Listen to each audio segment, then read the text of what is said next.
जय श्री राम। आत्मीय बंधु भगिनी, अभी कुछ माह से ये चर्चा बड़ी प्रखर हो चुकी है।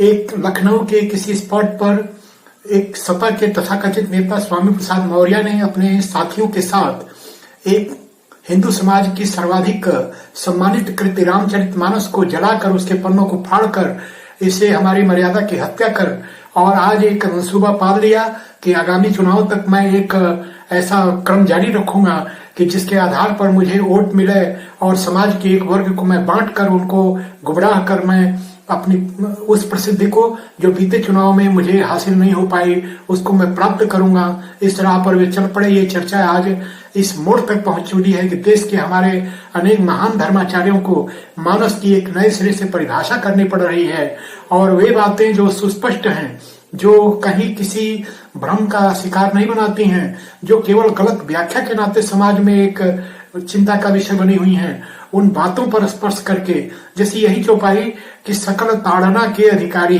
बार बार कहा जाता है कि यहाँ ताड़ना का अर्थ पीटना और मारना नहीं है। यहाँ उसको ताड़ना के 20-50 प्रयोग हमारे साहित्य के अध्येता और हमारे धर्माचार्य देते हैं कि ताड़ना यानी उसको सुधारना, उसको काबू में रखना, उस पर नियमित ध्यान देना, उसकी चिंता करना, इन अर्थों में ताड़ना का अर्थ है। लेकिन ये तो ताड़ना को मारने के अर्थों की तुलसी ने कहा दिया कि इन सबको पीटना चाहिए। ये बातें भ्रम फैलाती हैं। तो ये समाज के उस वर्ग को जो कम पढ़ा लिखा, कम योग्यता रखा, उनको अपील भी कर जाती है और यही एक बात अनेक चुनावों में ये लोग करते भी आए हैं। आज वे इसी राह पर फिर से समाज को बांट रहे हैं। ये आपके मन की बात हो सकती है। यहाँ तो शिव को राम पूजते हैं, राम को शिव पूजते हैं, दोनों में कहीं कोई विभेद नहीं है। यदि वर्ग में केवल ब्राह्मण पूज्य होता, पूजा ही विप्र सकल गुणहीना, ये इस चौपाई को अगर आप कहते तो ये क्या केवल जाति के बोध थे? वर्ण व्यवस्था जातिगत नहीं थी, ये कर्म के आधार पर थी। तो यहाँ यदि वर्ण के आधार पर आप विचार नहीं करेंगे तो आप कल्पना करिए कि आज संपूर्ण हिंदू वाङ्मय, संपूर्ण हिंदू जनमानस जिस राम की पूजा करता है, राम इस वर्ण व्यवस्था के हिसाब से क्षत्रिय थे, तो क्या ब्राह्मण क्षत्रिय की पूजा करेगा? तो ये सब आपके मन के भ्रम है, ऐसा कुछ नहीं है। ब्राह्मण यदि पूज्य है तो उसकी पूजा होनी चाहिए, उसका सम्मान होना चाहिए, लेकिन ये जातिगत व्यवस्था नहीं है। ये कर्म के आधार पर व्यवस्था बनी। मनुस्मृति की एक कुत्सित व्याख्या करने का षड्यंत्र इस देश के कुछ विधर्मी अनेक प्रकार से करते आए हैं। आज भी वे उसी पुराने हथियार का, यानी मंडल और कमंडल, ये दो नारे कोई आज के नारे नहीं हैं। ये उनका हिट फार्मूला है। उसी राह पर समाज को बांटकर और वे आगे अपनी राजनीति करना चाहते हैं। तो आज हिंदू समाज को समझना पड़ेगा, भारतीयों को ये समझना पड़ेगा कि मानस कोई एक पुस्तक नहीं है, ये कागज का कोई एक पुलिंदा नहीं है जिसको फाड़ कर जलाकर आप समझेंगे कि बाद में क्षमा मांग लेंगे। यह हिंदू जनमानस की आस्था है और किसी की आस्था पर चोट करके आप कुछ भी हासिल नहीं कर सकते। स्वामी प्रसाद मौर्य और आपके पिछले साथियों, इस बात को भली प्रकार समझ लीजिए कि जो पाप आपने किया है उस पाप के आधार पर अब आप राजनीति में आने का सपना छोड़ दीजिए, क्योंकि बीते दिनों में जो आपने पाप किए थे उसका फल तो आप पिछले चुनाव में पाए और आगे के चुनाव में जो आप एक मंसूबा लेके चले थे, तो आप इसको भूल जाइए। अब आगे समाज आपको कहीं से भी स्वीकारने वाला नहीं है। ये बात आपको भली प्रकार समझ लेना चाहिए। चाहे किसी के सामने नाटक करके क्षमा मांगे और चाहे कहीं आप अपनी बात से मुकरें, थूक के चाटें, लेकिन ये हिंदू समाज आपकी मानसिकता को समझ चुका है। आप चुनाव जब कुशीनगर से लड़ रहे थे तब अनेक प्रकार के नाटक किए, तब अनेक प्रकार के स्वांग रचे, लेकिन वो फार्मूला आपका काम नहीं आया। आप हार गए और ऐसी बुरी हार शायद ही आप जैसे किसी बड़े नेता का हुआ हो। आप सपा के नाम पर भी कलंक है। मैं तो आदरणीय मुलायम सिंह जी जब थे तो उनके प्रति भी, और आज अखिलेश जी उनके पुत्र एक अच्छे योग्य और समझदार नेता हैं, उनको ही मैं कहता हूं कि ऐसे नायकों से आप सदा दूर रखिए, तभी आप अच्छी राजनीति कर सकेंगे। स्वामी प्रसाद मौर्य की बैसाखी पर एक डूबती नाव पर आप चलने का साहस करेंगे तो आप जीवन में राजनीति में कभी सफल नहीं हो सकते। तो आप ऐसे लोगों से दूर हो जाइए और इनको अपने कर्म का फल भुगतने दीजिए। और यदि ऐसा नहीं तो सपा की जो आज दशा हुई है आगे भी ये दशा बनी रहेगी, इसमें दो मत नहीं। ऐसे मेरे अनेक विद्यार्थी, समाज के लोग जो इस पार्टी की राजनीति में भी जुड़े हुए हैं, वे मेरी भावना को ये ना रखें कि मैं किसी पार्टी का पक्षधर हूँ। मैं केवल अपनी भारतीय अस्मिता पर जो चोट की गई उसका पक्षधर हूँ। किसी भी सूरत में रामचरितमानस के प्रति ऐसा व्यवहार यह स्वीकार्य नहीं होना चाहिए। इसकी पीड़ा आपको भी होनी चाहिए। आप किसी भी पार्टी के हों, किसी भी व्यक्ति के साथ जुड़े हुए हों, लेकिन ऐसे कृत्य होते हैं तो आपका उसका विरोध करना ही चाहिए। और आज पूज्य रामभद्राचार्य बार बार ये आह्वान करते हैं कि आप इन चौपाइयों का, जिसको लेकर आपके मन में भ्रम है, आप मुझसे समझिए, मैं उसकी सही सटीक व्याख्या करता हूँ। अभी मेरे एक आदरणीय मित्र जो भिलाई में ज्योतिषाचार्य हैं, उन्होंने 15-20 काव्यमय संकलन भेजे जिसमें ताड़ना शब्द प्रयोग हुआ है, और कहीं भी ताड़ना का अर्थ मारने के अर्थों में नहीं है। उसको सुधारना, उसको सहेजना, उसका ध्यान रखना, लालन पालन करना, इसी आधार में ताड़ना का प्रयोग है। गिनी चुनी 4 चौपाइयों को और उन्होंने गिन के निकाल दिया। मुझे एक पंडित जी ने एक कथा सुनाई थी जिसमें एक गांव के एक मुसलमान थे जो कभी मस्जिद नमाज पढ़ने नहीं जाते थे। उनसे लोगों ने कहा कि नमाज पढ़ाओ नहीं तो अपने मुस्लिम समाज से तुम्हारा निकाला होगा। वे उन सबके चेतावनी पर गए और पढ़ के आए तो कहे कि वहां मस्जिद गया, कुरान पढ़ा, कुरान में लिखा हुआ है नमाज मत पढ़ो। लोगों ने कहा ऐसा कैसे कि कुरान में लिखा हुआ है नमाज मत पढ़ो। लोग कहे चलो दिखाओ। वो ले गए, पन्ना खोले, सचमुच में अंतिम लाइन में लिखी थी नमाज मत पढ़ो। पन्ना पलटा गया, लिखा था जबकि तुम नापाक हो। यानी पूरा मिलके ऐसा होता था जब तुम अपवित्र हो तब नमाज मत पढ़ो। तो इस बात को आधा अधूरा अर्थ वे बताते हैं। कहते हैं ना कि दिन में उल्लू को दिखाई नहीं पड़ता। और ऐसे दिवा स्वप्न देखने वाले असंख्य लोग जो इनको मानस की चौपाइयां, अपने शास्त्रों की बातें समझ में नहीं आती, आज वे उसकी गलत व्याख्या करके लोगों को गुमराह कर रहे हैं। उन्हें मानस को समझने के लिए देश के धर्माचार्यों और कुछ प्रमुख विद्वानों से सहायता लेनी चाहिए। और यदि ऐसा करते तो ऐसा कुकृत्य, ऐसा पाप कभी नहीं करते। लेकिन उनके तो मन में बैठा हुआ है कि हम समाज के, इस हिंदू समाज को बहुतायत जो आस्था का केंद्र है उसके ऊपर पददलन करके ही हम आगे राजनीति किए हैं। आज एक बार फिर से हिंदू समाज को अपने पैरों तले रौंद करके और उनकी छाती पर मूंग दल के हम राजनीति करेंगे। तो आज ये सपना देखना बंद करें और फिर से वे हिंदू समाज के प्रति क्षमा मांगकर और अपनी राह पर आए। यदि ऐसा किए तो शायद जीवन में सफल हों। लेकिन यदि जैसा आज किए हैं, जो पाप अभी पीछे बीते दिनों में किए हैं, यदि उसी राह पर चले तो ये समाज उनको मुंह की खाने के लिए विवश करेगा, इसमें दो मत नहीं। और मैं अपने पूज्य धर्माचार्यों और इससे कहता हूं कि आप किसको सुधारने चले हैं। किसी सोए को जगाया जा सकता है, जो सोने का स्वांग कर रहा हो उसको जगाना पर बहुत कठिन है। तो ये लोग कभी भी आपकी बातों को नहीं समझेंगे। आप अनावश्यक ऊसर बीज भय फल जथा, जैसे ऊसर में तपती धरती में बीज को डालिए तो बीज भी बेकार जाता। तो आज इनको सुधारने का ये जो संकल्प आपने लिया है वह व्यर्थ जाने वाला है, क्योंकि ये मान चुके हैं कि हिंदू समाज का अपमान कर, तिरोहण कर और मैं अपनी राजनीति करूंगा। तो इनको सुधारना, इनको समझाना कठिन होता है। इनको इनकी स्थिति तक पहुंचाने का केवल एक उपाय है कि आगामी चुनाव में इनको अपने इस कृत्य का पूरा पूरा फल दिया जाए।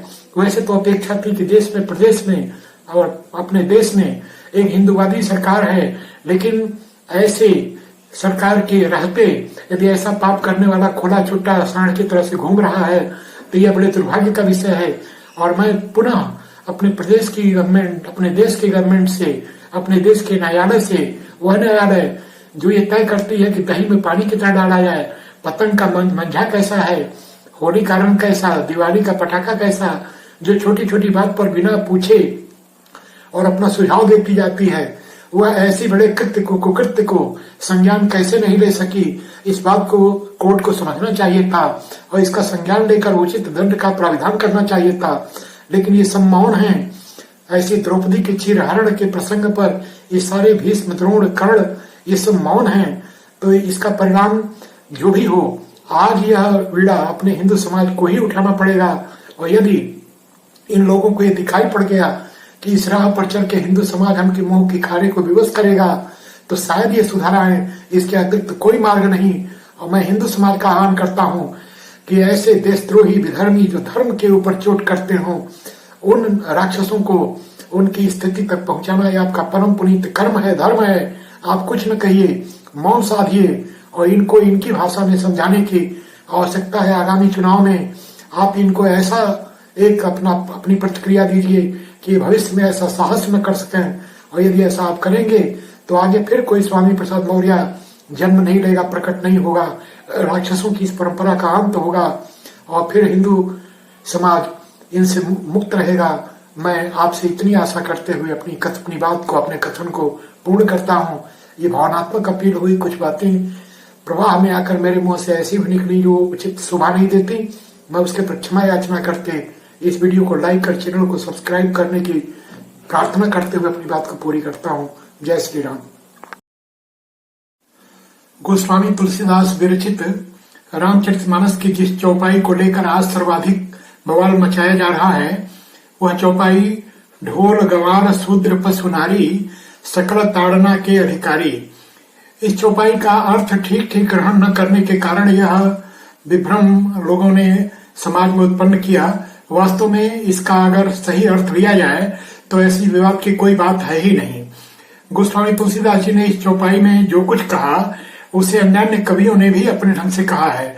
जैसे कि मैं ढोल गंवार शूद्र पशु और नारी, इन चारों के विषय में, पांचों के विषय में जो अन्य कवियों ने विचार व्यक्त किया उस पर आपका ध्यान आकृष्ट करता हूँ। एक कवि ने ढोल के बारे में लिखा, काठ की खोलता में मढ़ो जात मृत चाम, रसरी सुफांस वा में मुदरी अर्झावत है। मुदरी अर्झाए तीन गांठ देत रसरी में, चतुर सुजान वा को खैंच के चढ़ावत है। खैंच के चढ़ाए मधुर थाप देत मंद मंद, सप्तक सो साधि साधि सुर सो मिलावत है। याही विधि ताड़त गुनी बाजगीर ढोरन को, माधव सुमधुर ताड़ सुर सो बजावत है। इसमें माधव नाम के कवि ने इस ढोल की पूरी प्रक्रिया को बताते हुए कहा कि इसका जब ताड़न किया जाता है तब इसमें से सप्त सुर की सुंदर सुमधुर ध्वनि निकलती है। यह तो रही ढोल की, कि ढोल में बजाने के अर्थ में ताड़ना का प्रयोग किया गया है। अब गंवार, एक कवि ने कहा, मूढ़ मंद मति गुण रहित, अजसी चोर लबार, मिथ्यावादी दम्भरत, माधव निपट गंवार, इन कहो समझाओ कठिन सुजस सुनति नहीं, जाविद समझे ताहि विधि ताड़त सचुर सुजान। ताड़त यानी गंवार को भी इसमें ताड़न का अर्थ मारने के अर्थों में नहीं, बल्कि उनको समझाने, उनको बुझाने, इसी अर्थ में लिया गया। तो इस प्रकार इन दोनों छंदों में ताड़ना का अर्थ अपना अलग प्रकार से लिया गया। इसके अतिरिक्त अब शूद्र की चर्चा करते हैं। शूद्र कौन? तो भोजन अभक्ष खात, भोजन अभक्ष खात पियत अपेय सदा, दुष्ट दुराचारी जे साधुन सतावत हैं। मानत नहीं मात पितु भगिनी और पुत्र वधु, कामरत लोभी नीच नार की कहावत है। सोई नर शूद्र न मोह गने जात माधव, जिनके अस आचरण यह वेद सब बतावत हैं। इन्हों को सुधार दे को सबे विधि ताड़त चतुर, नाहक में मूढ़ दोष मानस को लगावत है। तो ये ताड़ना का ये अर्थ लिया। माधव कवि इसमें कहते हैं कि ताड़ने का ये अर्थ, लोग इसका मानस में गलत अर्थ लगाते हैं। इसके क्रम में अब पशु की चर्चा करें कि पशु के प्रति क्या विचार व्यक्त किया। न ही विद्या न ही शील गुण, न ही तप दया न दान, ज्ञान धर्म न ही जासु, ज्ञान धर्म न ही जासु उर, सोनर पशुअत जान। सींग पूछ नख दंत दृढ़, अति अचेत पशु जान, तिनकहु निज वश करन हित ताड़त चतुर सुजान। इसमें भी पशु के ताड़ने का जो अर्थ लिया वह मारने के अर्थ में तो नहीं लिया।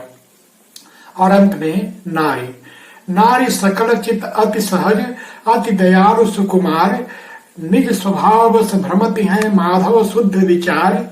माधव नारी सुसकल विधि, सेवत चतुर सुजान, ताड़ी सेज आपनो जो चाहत कल्याण। इन सभी छंदों में माधव नामक कवि ने ताड़ना का जो अर्थ लिया वह सही अर्थ है। और यही बात आज हमारे देश के धर्माचार्य, हमारे देश के विद्वान अपने ढंग से कहते हैं, तो इन मूढ़मतियों को समझ में नहीं आता। ताड़ना का अर्थ मारने के अर्थों में नहीं है, उन्हें दंडित किया जाने के अर्थ में नहीं है, उनको सहेजने, उनको सुचारू रूप से सही मार्ग पर लाने, इसके अनुसार है ताड़ना का अर्थ किसी भी दशा में दंड के विधान से नहीं जुड़ता है। और यदि इसी अर्थ को समझ लिया जाए तो इस चौपाई के विवाद का कोई विषय ही नहीं बनता।